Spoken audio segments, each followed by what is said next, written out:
Greetings. I would like to read a short story from my latest collection of short stories and essays entitled Human Equation, Volume 2. This particular story is entitled Woodwind. Rain was falling in a hard, diagonal trajectory across the landscape. In the early light of a spring morning, the wide-eyed fawn attempted a clearing from the deep woods with her senses alerted for any perception of threat.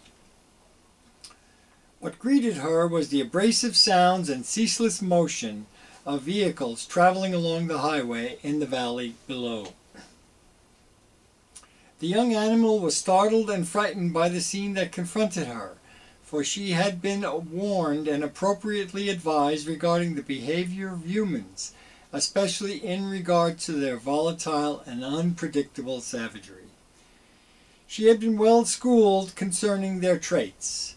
She was particularly overcome, however, with a sense of repulsion when confronted with the foul odors borne by the cumulative exhaust coming off the highway and the sight of decaying carrion lying within the perpetual wake of all the vehicles.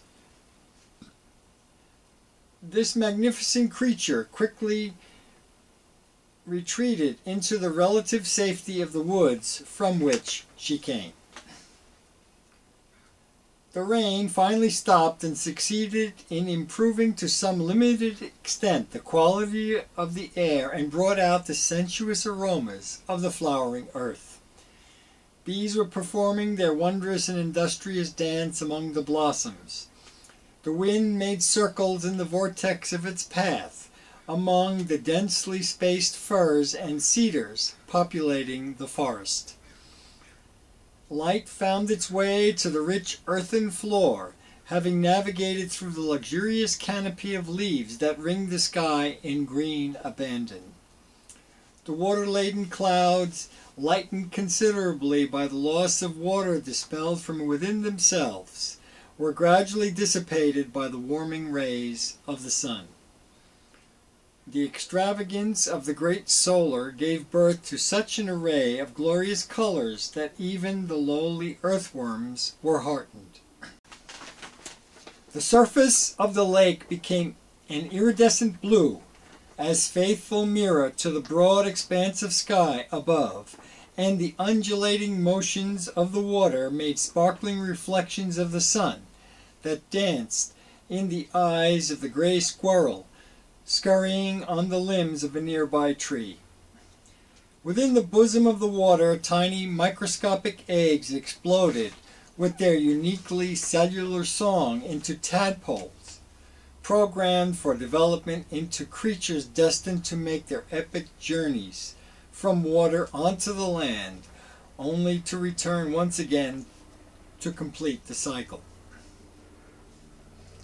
Light energized the magical chemistry of the plants within the sun's expansive embrace, and the dream and allure of sweet berries awakened the bear from his long winter slumber.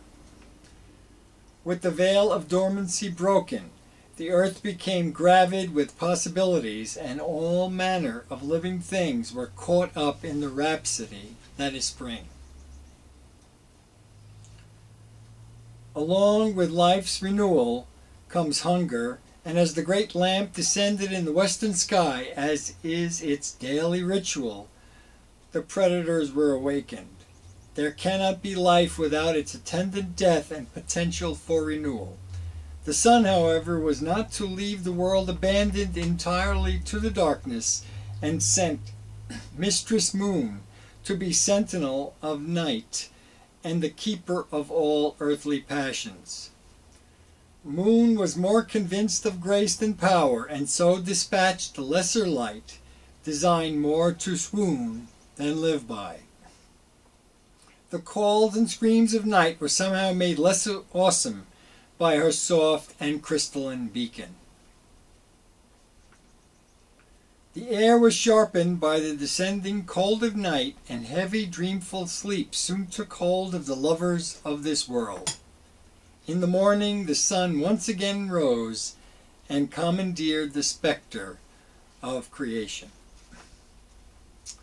Thank you for listening, and I will read excerpts from this piece in the future. Thanks again.